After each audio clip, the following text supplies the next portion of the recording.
Hello, we're going to have a look at dates today. We've looked at numerics or numbers, and we've looked at text or strings. We're now going to have a look at the third type of dates. Python isn't very good at handling dates, so it holds them in a particular structure. But we need to get that structure into the system, so here I am within a blank by going to the new Python file. It's got a blank Python file called dates.py, so let's put a comment at the top saying fun with dates. So I need to import this structure, so it allows me to deal with it. So import is the command, and DateTime is one of actually many different types that you can import. So let's muck about with it. So let's create a date. So I'm going to create a date, and I'm going to put it in a variable called D, I guess, for date, and I'm going to use this DateTime here, and I'm going to say from this I want to create a date. And you can see here on the little tooltips, I've got this year int, month int, day int. So I have to put an integer in here. It won't allow a 03 because that won't be an integer. It's got a little red line underneath. So I've got to remember just to forget about those. But if I put in the year, the month, and then the day within there, that's going to put that structure into D. So if I say print D, it says, oh look, 2018 03 21. So are you sure it's done that? To just repeat what you put in there. So let's actually ask it to do something by saying show me the day. So the d.day of that, and the day part is 21. So it knows what is the day, what is the month, and what is the year. So let's just prove that by putting print d.month and d.guess what, year, and run those, and then I get the day, the month, and the year.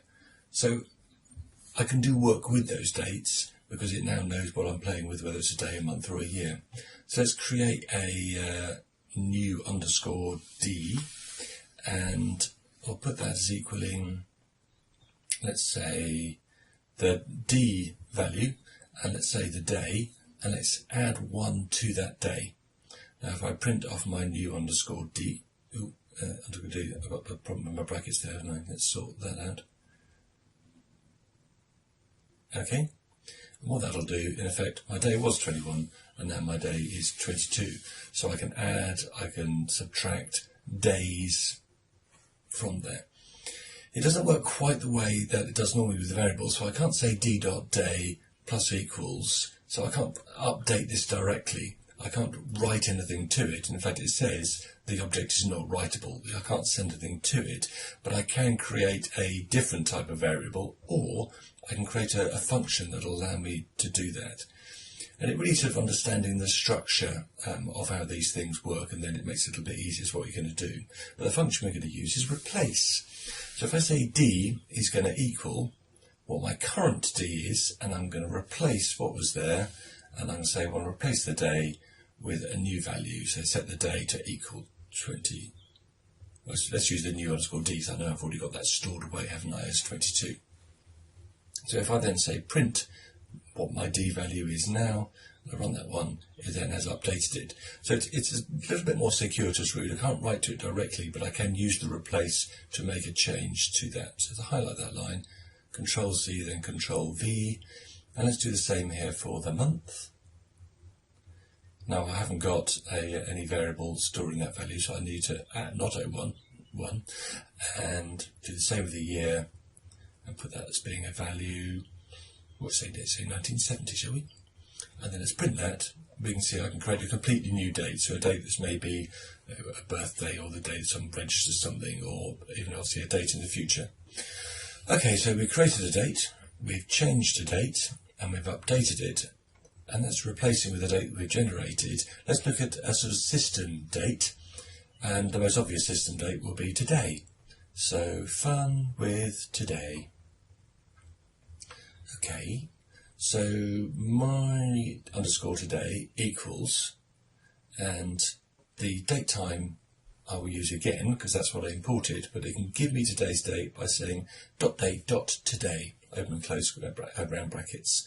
So let's print, oh, my problem with the brackets, aren't I? My underscore today, and that should give me, bizarrely, I haven't been recording this in exactly the same date. So I was using it earlier, which probably I shouldn't have done that, it's just a bit confusing, isn't it? But basically, it's given me the today's date.